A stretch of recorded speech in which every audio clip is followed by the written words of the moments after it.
We are live 364 days a year. What are we doing here? If Dom turns at SummerSlam, I'm shaving my moustache off. I've told you, if that happens, it's going. My lip is cold because of a stupid bet that I made with YouTube.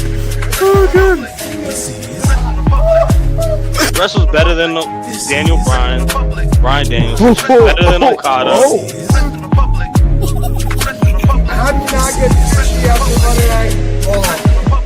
What is going on, everybody? We are back once again with another edition of Wrestling Republic's daily broadcast. It is Wednesday, November 19th. We're breaking down all of some really fun news stories this week. It's been a wild week in pro wrestling. We got news, so we're going to have to talk about it, and I have a sweet crew to talk about it with.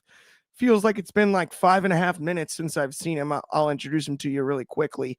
Let me send this one to the DMV. Get your twos up for the Tuesday Night Delight. Shad is here. What's up? What it do, Clark? It's your boy Shad Talks Graps, and I am back with another installment of the Wrestling Republic Daily Broadcast 1060. Y'all know what the vibes is, man, and I'm excited, bro. It's Wednesday. You know what that means. We got some topics to talk about, so let's get into it.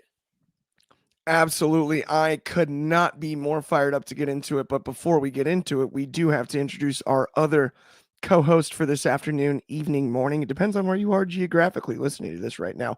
But geographically speaking, let me send it back to the DMV area to our good friend. He owns a college and university. I'm on my Bret Hart-ish today. The best there is, the best there was, the best to ever do this podcasting thing. I'm here with the two other best podcasters in the world for the Wrestling Republic Daily Broadcast. So buckle up, y'all. Let's get ready for a great show today. No doubt about it. We got a sweet list of topics. Let's get right into it, though. A lot of Tony Khan here on the schedule today, which I'm excited about because, you know, who doesn't like talking about Tony Khan every now and again? Let's get into something, though, that was often discussed in regards to John Cena's retirement tour. And that is the possibility of one last showdown with the rated R superstar himself, Edge, Adam Copeland, Cope, whatever it is that you'd like to call him these days. The possibility of that happening. Well, guess what? The one man that maybe could have made it happen, Tony Khan, was asked about this on the Ariel Helwani show. And he was pretty wishy-washy the way I view it. I'm not 100% sure, but I know somebody who probably is. And that's you, Shad. Let me get your thoughts on it. And let's get right into it. Oh, thanks a lot, StreamYard. It be doing that sometimes. I know, it's glitchy right now. Yeah, I mean, look, man, at the end of the day, he was asked if there was any discussion from the WWE side with AEW in regards to if Adam Copeland was asked about if they would, see if AEW can kind of lend him to the WWE for this retirement tour. And Tony said, no, they didn't reach out. They didn't ask. And I guess that's kind of where we're at. It's a nothing burger in that standpoint. They also talked about, his contract situation. He confirmed that his contract is up after John Cena's last match in December, and that he's still tied to AEW, and he hopes he, eventually resigns when his contract is up. End of the day, man, the question is, should they have asked to use Edge? In virtue, potentially, right? If you want to talk about John Cena's legacy, you can't have it without the rated R superstar. But the thing is this, what would the answer have been?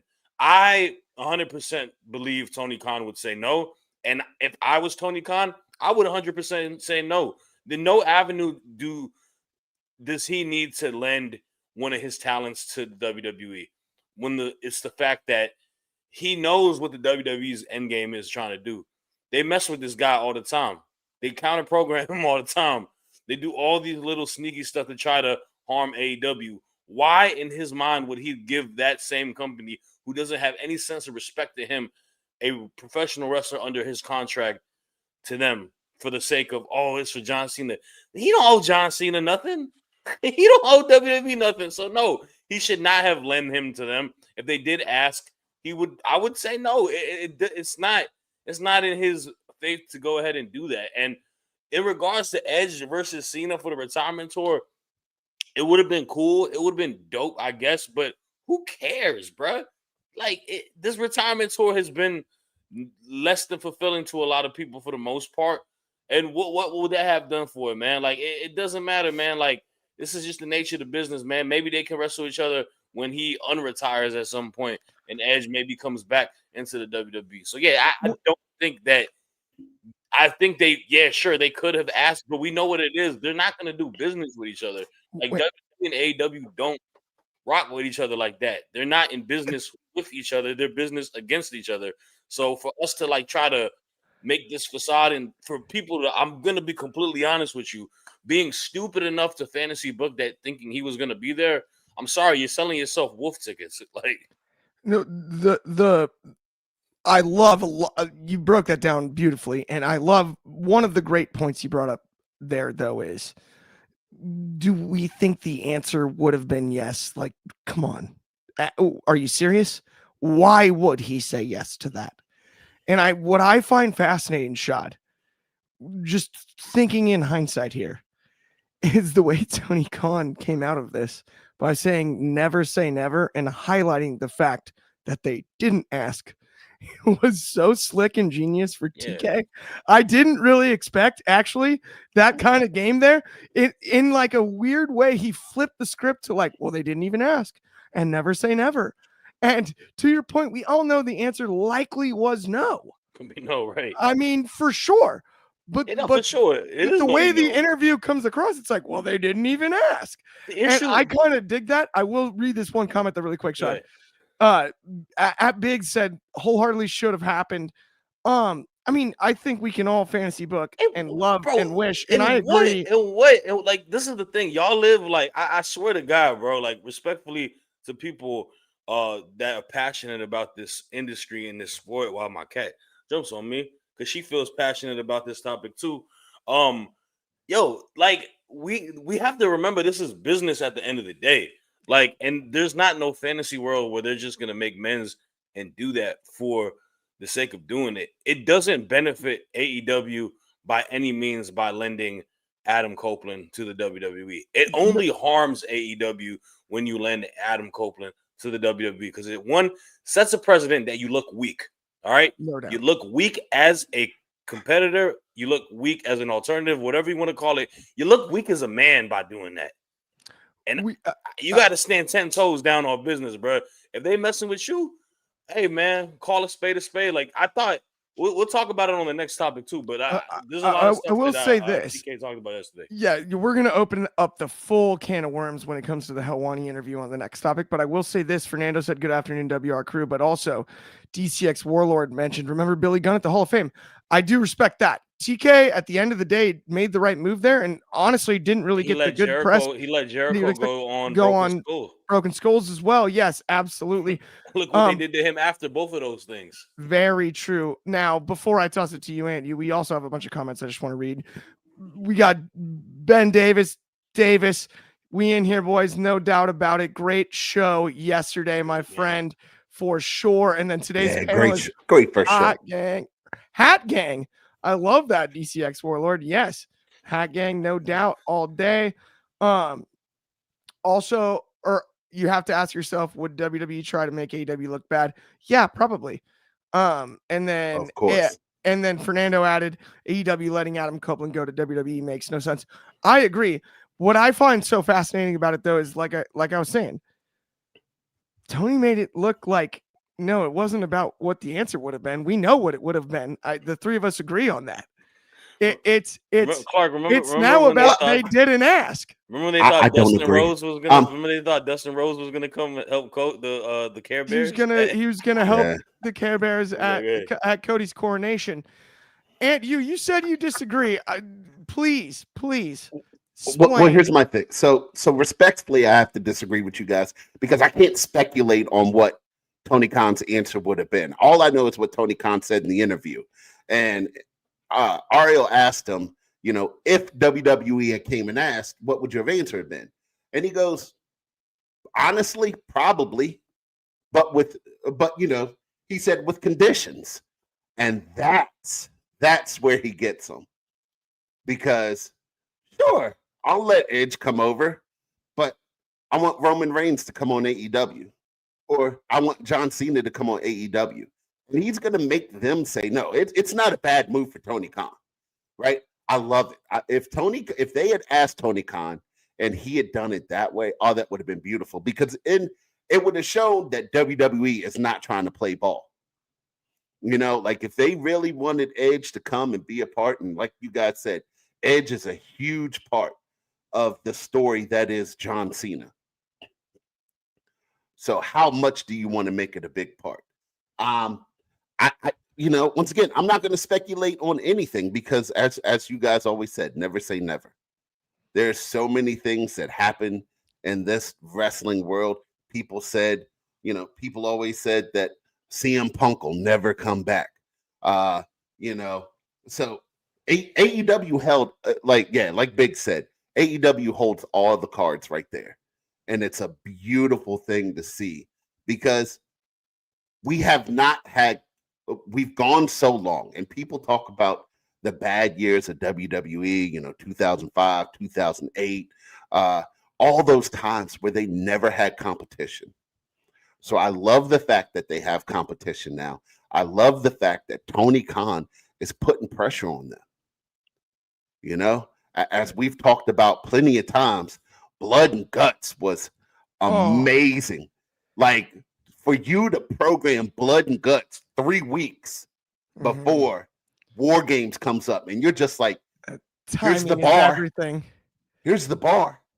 You guys want to counter program me? I'm not going to counter program you. I'm just going to put on the men's match was okay, but I'm going to give you guys the greatest women's multiple person match in the history of wrestling. Well, and to your point, and I think, and I beating a dead horse at some point here, where it's like Uber needs Lyft, Nike needs Adidas, right? Like, Gatorade needs Powerade. Like the list goes on and on. I guess Nordstrom needs Neiman Marcus or something like that. Maybe Macy's. But either way, my point is, a competitor in the space is such a benefit. I love the way that you broke that down too. Here's the other thing, because you said the stipulations thing about Tony Khan potentially allowing this. The number one that I thought of is, so we get to sell Cena retirement stuff on AEW shop. Yes, you can have Edge for a one-off. No problem. Book it however you want. But we will sell Cena retirement tour stuff on AEW shop. That would have been the funniest thing, hypothetically, in the history of wrestling if somehow Tony Khan pulled that off in an alternate universe. That is hilarious. I think the best thing Tony Khan could have did would have been like, hey, I'd like to get Blake Monroe, Ricky Saints, Jade Cargill, but I'd like to get all of them to come back one time. Have all your ex-wrestlers come back with the belts and just be on the show. That would have been hilarious. But yeah, once again, so to answer the question for the topic, should WWE have asked to use Edge? I think they should have, because I wanted to see the pettiness that Tony Khan would have thrown out. I just think the brilliance of the way that Tony spun it in the interview is not lost upon me. It's hysterical, because even Donnie, like, I understand where you're coming from. We're speaking in hypotheticals here. Like in an alternate universes, I just mentioned that, right? WWE asking to use Edge while he works for AEW is something that nobody, all caps, I would assume that's how he meant it, who understands the business of wrestling would ever do. It helps AEW, does nothing for WWE.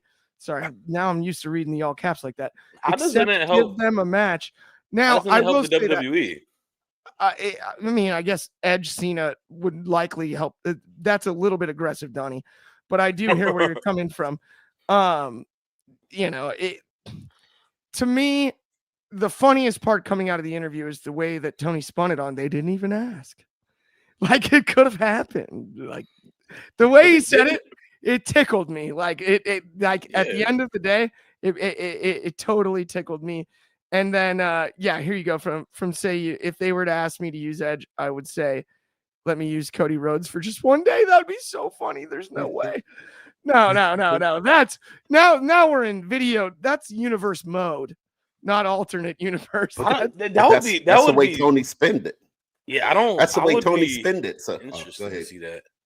That'd be interesting to see what the reception would be for Cody if he was to return to AEW for like one night or anything. Because I They feel would like boo him so bad.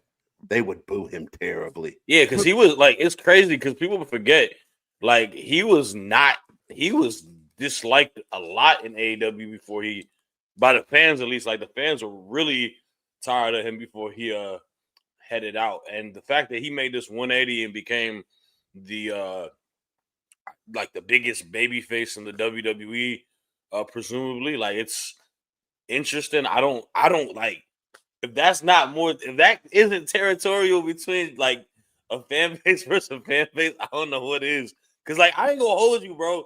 I would have never thought Cody would be as big of a star coming back as he did. And I don't have no issues with Cody Rhodes. I think I'm not like you guys. Y'all hate the young man or semi-old man. I don't know. He's older than me. He's not as old as LA Knight. Donnie, I ain't reading all that, bro. Respectfully, have a great day. Donnie, no. Come on, man. We have to change. I changed the I don't like graphic already, dude. I don't like He's just trying paragraphs, bro. Donnie's just trying to throw off the pa- schedule. He's trying to throw me for a loop here. This is one of Paragraphs a those little things. too much, bro. He's trying to keep me from changing the subject to basically the same subject, Shad, which is let's zoom out a touch and look at this interview with Tony Khan and Ariel Helwani as a whole, basically, right? And Shad, I know you have some serious thoughts on this, so I'm actually going to give the floor directly to you to add to the less specifically related to Edge asking parts of the Ariel Helwani and Tony Khan interview. Yeah, man. I just want to go out there and say Tony Khan knocked it out the park yesterday on the Ariel Helwani show. First and foremost, man, respect to him taking a bigger man approach, and both, honestly, respect to both of them taking a bigger man approach. Life is way too short to hold grudges and have issues with people, and the fact that these guys were able to get past a little issue that they had amongst each other for a little while now, and Tony going on there and also allowing that his amazing talent being able to go on his show as well and not blocking that bridge is great, man. I think it's perfect for AEW. And I thought he did such a good job in regards to the interview. I think Ariel Helwani is a great interviewer. I think he asks a lot of the big questions that us, the fans, want to know about. And I think he did a great job answering it. I thought he was very transparent. But I also think with being transparent, he didn't say anything that comes out of pure emotion that makes him look bad, right? When you talk about a question in regards to the picture of former talents and it being a potentially big bird to AEW or us saying like, yeah, we're in a better place. He compared and contrasted like, you know what? I respect all of those talent for what they did over here.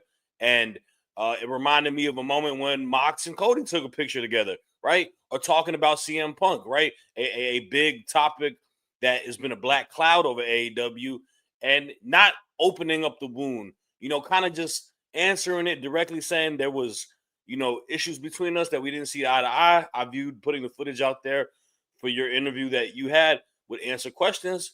I wish him the best of luck. That's how you do it, man. That's a really adult approach. And the one thing I like about Tony Khan is, and regardless what anyone says about him, the passion, man.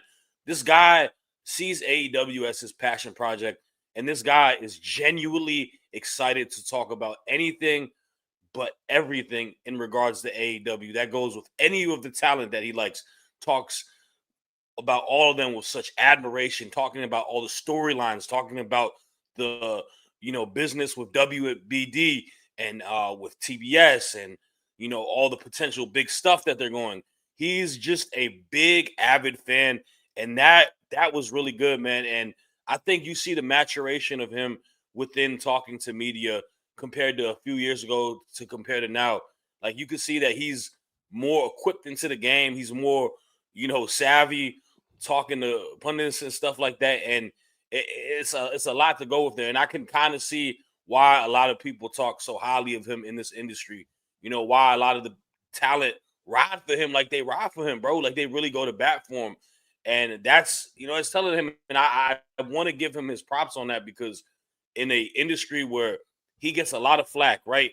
People try to bud jokes on him. People try to put allegations towards him with drug abuse and stuff like that. We don't know him from a can of paint, all right? Especially people in the media and people online and stuff like that. We don't know him from a can of paint. So we can only go off of what other people talk about him, right? And sometimes there's a tale of two coins. There's situations that don't go well, right? And, a lot of stuff with the Punk interview, other talents and stuff like that. But there's a lot of positive stuff. And I think for him, just hearing him and seeing if I can base off of what I hear, I think I have an utmost respect for what he's doing. And I think he did a great job yesterday.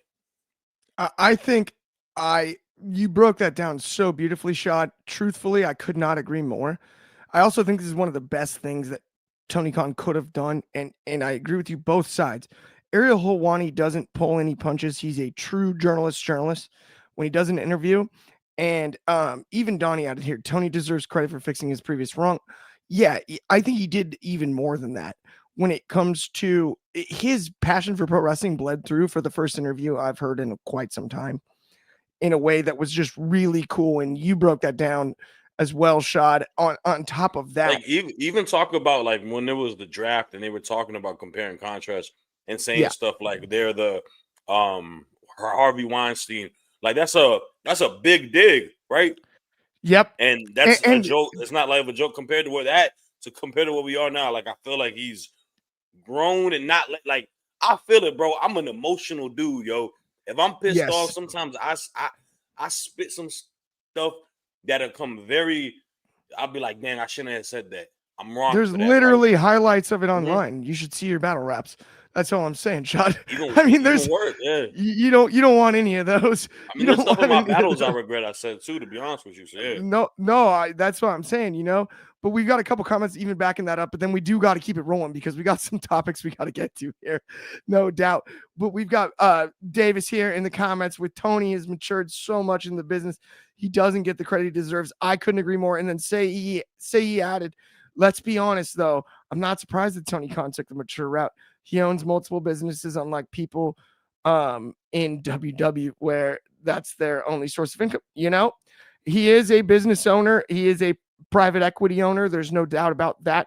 He also, is involved with the. He's also involved with the Jacksonville Jaguars. He's worked in the corporate world too. I think we forget just how much experience Tony Khan has. We put a lot of stake in Shad Khan, his father, right? Mm-hmm. And that, but Tony is successful on his own 2 feet, and we do not give enough credit for that. But I will say we got to keep it rolling because let's talk really quickly. And we actually don't have to be quick on this one. We got plenty of time, but let's talk about Mercedes Moné. She wins her 13th title, could win her 14th today. Hang on. She is 2 titles away from tying Tiger Woods. And I think she has the opportunity to do something. I don't think that's accurate though, because it's a unification of the interim and the actual title tonight, right? So does that count? So that still would be 13, right? I guess it would still be 13, but either way, if that's on Ben Allison, not you. Yes, it's not on me. If we can get this though too. Well, let's get through this. We're looking to pass this on over. But we are what I want to happen before I pass this to you, Aunt you, is I want her to do what Tiger Woods could not do and what John Cena could not do and get to 18. And tie Jack Nicklaus all-time, most titles, all of it. I'm in. That's a golf reference, but you break this all down. What do you think about Mercedes, the belt collector? Well, as being a journalist and as broadcasters and podcasters and all that stuff, we're journalists. I love what we get to do, right? Because I may not be the biggest Mercedes Moné fan, but I will come out and I will say right here that I respect what she has done and what she is doing for women's wrestling. And so before I say her name, let me go ahead and say it correctly.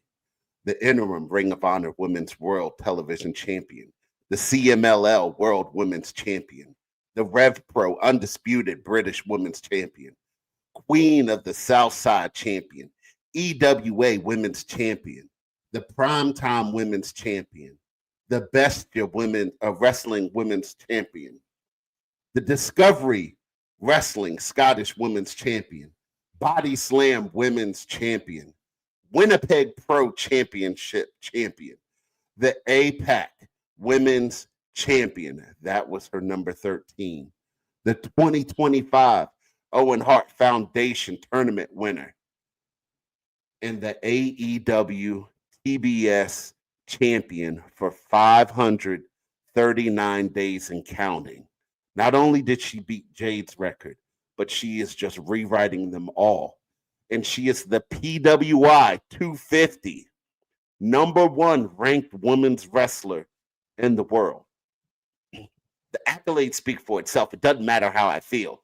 Mercedes Moné has done something that no one has done. She calls herself Ultimo Moné. So I will give it to her. And I believe that she is going to, not be the never before seen 17. She's going to let you see all 17 belts when she has them. Tonight, her wrestling could, if she gets it and it stays 13 or whatever, that's cool. But coming up, she has a match with Chris Statlander. And it's something funny here, right? Because, she's winning all these belts. But, she lost to Toni Storm. She never won the big one. Is Mercedes Moné going to get the big one? Or are they going to hold the big one off till number 17? I really like Chris Statlander. I really do. But I'm excited to see how far they go with this. I want to see, this title run be amazing for her. I'm very critical of her because I love her to death, man. That match she had in NXT with Bayley, the 2 out of 3 falls for the NXT Women's Championship, even though it was a losing effort, that will go down as one of the greatest women's championship matches on NXT. So, to her craft, she is great. My issues with Mercedes Moné is mine, and they have no relevance to her greatness. And I talk poop about Mercedes. I hear you. I'm with you, I'm and glad you. I will give her. Nah, don't do that. Don't do that. No, don't do that. Butt stuff. I love what you did. Don't do that. I love. Oh. But I will say this: I have to address something really quickly because I'm going to defend my sport. He said Tiger Woods didn't have to defend those titles either. First of all, Donnie, Tiger Woods had to defend every one of those titles once a year against 75 to 150 other competitors, and he defended them multiple times. So don't you dare say that Tiger Woods, that's a Royal Rumble times 3, times 2 or 3. What are you talking about? He had to defend them, and you only get one shot, 4 days, 72 holes of golf. Cook. Knock it off. No way, Donnie. Absolutely, you can't have that. Donald. No. So forgot about Nicholas is 18. Go Bigs. Yes. Jack Nicholas with the 18 majors. That's what we got to get to. So the reply to Clark. That's what people that aren't good at it say. But to reply to Donnie's message about, the belts not meaning anything, Mercedes was on, and I did that. I did that intro for Mercedes because she was at House of Glory Wrestling.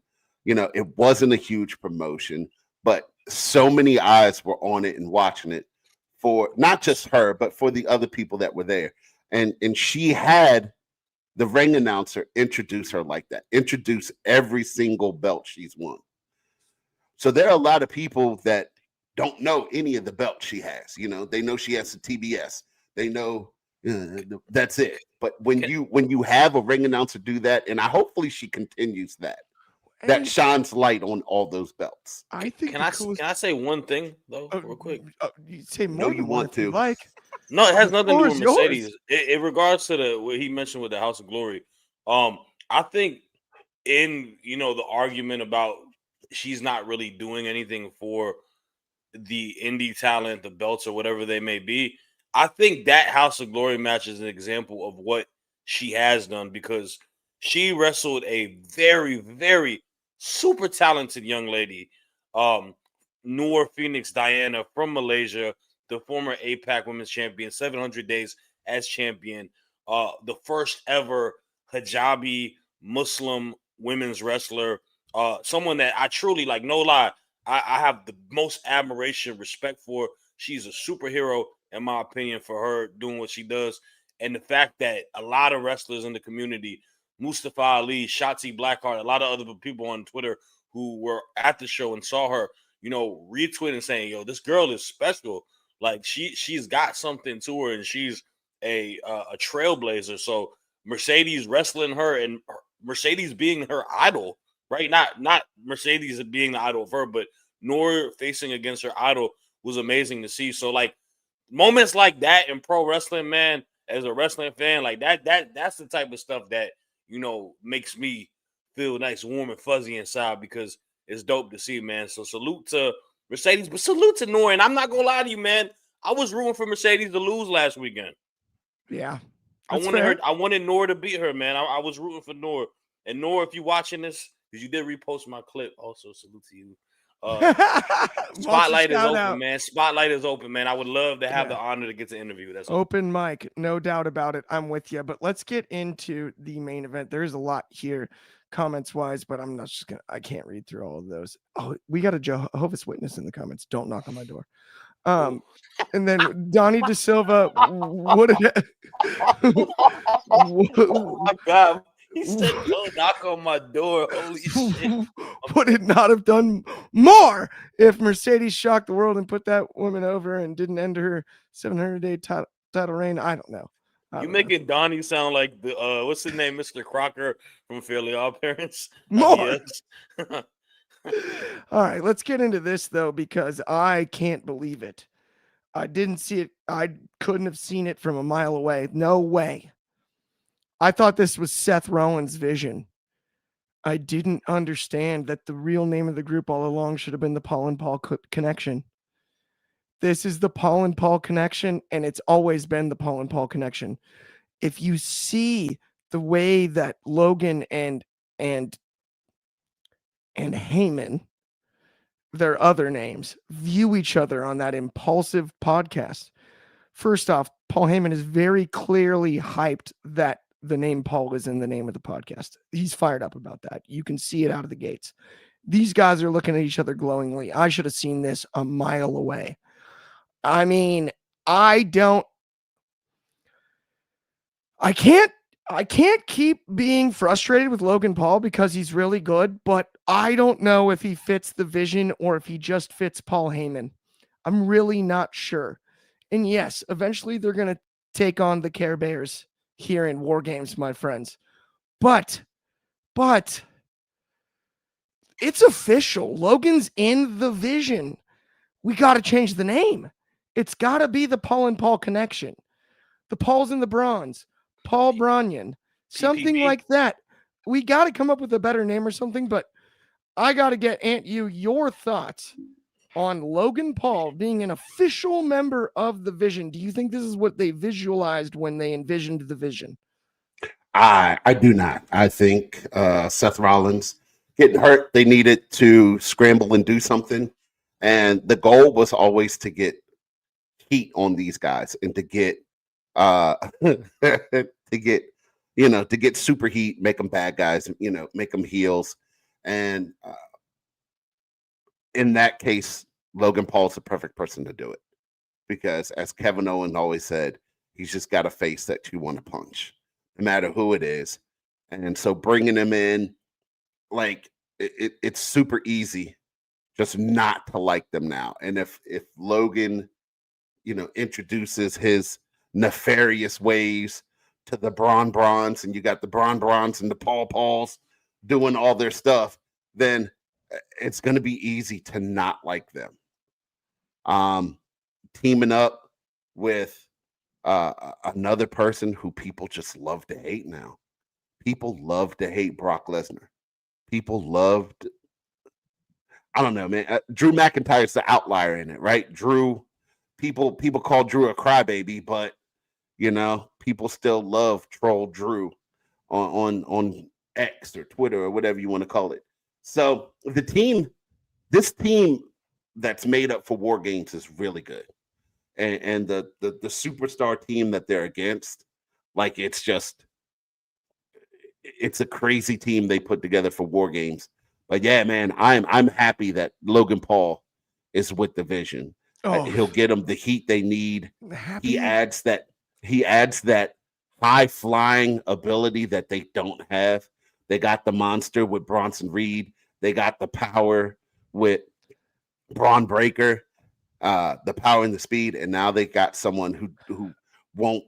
Logan Paul's spot in War Games is going to be insane. I've got one thing that Donnie, this is the comment of the year from Donnie. I love it. Yeah, there's the revision that is legitimately hysterical. But also, Shad, before I toss this to you, let's go tinfoil hat time right now because I have a conspiracy theory. So Seth Rollins gets injured, right? And it's like, oh shoot, what do we do? Paul Heyman had that great impulsive podcast, obviously the rapport with Logan Paul. We're looking to get Braun Breaker potentially as world champion. We're looking to put maybe him or Bronson Reed over. My conspiracy theory is I believe Paul Heyman hand selected a man with the same name, but as a last name, not a first name, to get Breaker and Reed on the podcast to actually try to salvage something since that's off TV. That's my conspiracy theory. That's just my thought. I think this is absolutely out of the brain of Paul Heyman. Sean, I want to get your thoughts on all of it. But Logan Paul is a part of the vision. But whose vision was it? Who cares, bro? This is like, y'all really like this? This not even mid, bro. This is not even mid. This is K2. This is synthetic marijuana. This is trash, bro. D1 hater. D1. Nobody. Delta 9. This is Delta 9 gummies, bro. This ain't the real thing. Let's get out of here, bro. Who are we fooling ourselves? Nobody, bro. Logan Paul. The YouTube guy, he's me. I could be on the Vision next, huh? Yo, man, April Fools. Let's bro. Come on, man. Let me talk, bro. Come on, respectfully. I don't care for it, bro. Logan Paul as a character does absolutely nothing to me. He's a talented athlete. He can do the high spots, but he's also one of the most overrated pro wrestlers in this industry because y'all grade him so low on a curve because he's a YouTuber, okay? He's from the YouTube world, all right? He's from the Vine. He's from the TikTok world. He got a little podcast where he talks to his buddies and they drink Happy Dads together, all right? Yeah, that's why it's that guy doing all this stuff, and that's why y'all act like he's amazing. The only thing that I can say that it brings value to is the fact that he has a sense of popularity, and you add that popularity, and that could potentially help Braun Breaker, help Bronson Reed. But to me, this is a hodgepodge team. Like, this team thrown in with him, it does not fit, in my opinion. I would have, if you were going to add somebody else, you could add someone with more rapport, someone who kind of fits the mold a little bit. I don't have an issue with Paul Heyman being the talking piece for these three guys because I don't think these three guys are incredible talkers, and it works. But Logan Paul, to me, his bread and butter is the character work that like Grayson Waller and the LA Knight kind of do, right? He's kind of the D-bag dude who you want to hate to sort of situation, and people want to hate him because they genuinely hate him, because he's a hateable person for him, right? Like, we hate him as a human being, and you could build off that. That's the heel heat, but it's not heel heat because he's a incredible heel. He's not MJF. You know what I'm saying? Like, he's not doing any of that, but you add that to it. Yeah, I get it. You can add that flair to it, but like I can't take them serious as a team. And if this is the main event team going into War Games, bro, the as Clark announces them as the Care Bears, they should wash them. They should definitely wash them. Like I don't see the threat within it. The only threat they have is Cowboy Brock, right? Cowboy Brock is gonna go ahead and try to F5 everybody, but like it's Cowboy Brock. I mean, man, he looking at, bro. They try to take the Obamacare away, man. He might need it, bro. He getting a little old up there. You know what I'm saying? I'm looking. He lives in Canada though, so too. And when it comes down to it, I love what you said there, especially at the end too. When it comes to this match, the problem for me is we've just assembled like these goofy Avenger teams, right? And now all of a sudden you like Reigns and Brock is a wash. And that's like the only matchup in the world that's a wash for Brock. And I'm just sitting there like, shut up, Donnie. I said he's Canadian. He's from Minnesota, bro. Jesus Christ, knock it bro. off, Just Donnie. Smart ass over here, bro. Dude. Yeah, Donnie, you and your little fact checking. Google AI, whatever, dude. I get it. You know, he lives in Saskatoon. Yes, he lives in the country that you have, bro. Some goofy town. Yeah, you guys have him. By the way, you guys have like the greatest safety net in the world. You live next to us, and we sort of like you. Hey, so don't even give us that. Y'all prime minister. Yeah, you guys are the greatest. Just because your old prime minister was dating Katy Perry now, right? And was dating. No, yeah, he got it. Yeah, he got his citizenship to save money on taxes. I get it, but at the same time, yeah, no, 100%. No, you're right, but. Also, notice his brother's trying to eat and challenging Logan. I'd rather have Jake Paul in the division. I'm not going to lie. He's the weakest link on the entire squad. And I agree with Shad when he said that the Care Bears should be squashed. But unfortunately, the Care Bears got Smokey the Bear in Roman Reigns on their team. So they got one big bear, basically. It's like his brother is a better athlete than him, ain't he? Just because you're I mean, you're right. He's actually no. Nah, dog.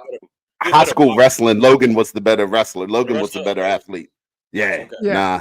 Yeah. Jake is just I guess Jake may have took boxing more serious. I think Jake's the better worker if you watch some of his fights.